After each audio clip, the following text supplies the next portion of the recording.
crypto world. Here we are, Saturday, midday in the United States, and it's already Sunday in Asia. And we are green across the board. And we notice XRP's up 8%, and the rest of crypto's up, but not that dramatically. And this is very positive considering what happened to the dollar, what happened to interest rates, and what happened to the stock market on Friday. And crypto was showing relative strength. It was firm and wasn't backing off, and that continued into the weekend, which is very positive. But there is something I want to discuss. It's kind of weird, but it's important. Okay, we all know that he's a good guy. Mason doesn't mean to do anything bad, but he was just wrong about XRP. Not about whether it would go up or not, but what it was structured at, whether it was ISO20022 compliant or not. And today he brought out that it wasn't. And my only point about this is not to criticize him, but when you are trading, when you are investing, if you are going to make a long-term investment, you have to do real research. And a lot of the quote influencers haven't done serious research. All they're doing is looking at other social media. It's very important. And that's why when people ask me which AI cryptos I recommend, I say I read about it. I can't figure it out. But AI stocks I can follow because they have audited statements. They have written a whole bunch of information, and they have third-party research backing stuff up. That's not the case with a lot of crypto. So when you buy these altcoins, it's one thing if you want to trade them, but if you're going to make a long-term investment, don't rely on an influencer.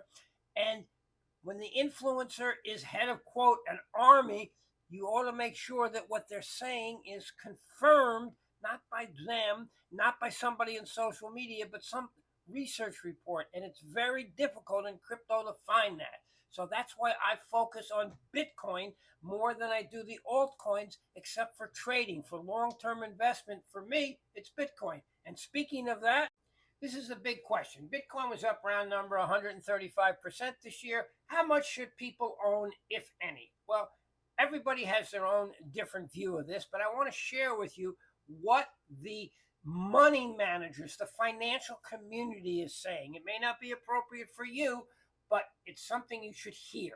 Number one, they are saying that Bitcoin should not be owned more than 5% of your portfolio, and they're suggesting investors own 1 or 2%. That's the standard recommendation. That's what the institutions are saying. You have to decide if that's appropriate or not for you, but it's important that you know that sophisticated, advanced money managers take that view. And in the case of some major hedge funds, they go up as high as 5%, but you won't see any major hedge fund make a full-time exclusive bet on crypto, with the exception, of course, Michael Saylor, but that's a whole different story.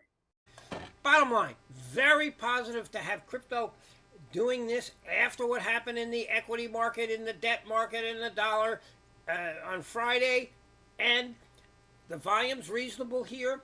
And next week, we have major financial news, which is going to affect crypto, and we'll talk about that news later, because I do not believe that crypto is immune from what happens to the dollar interest rates, and the information that comes out next week will influence those two areas.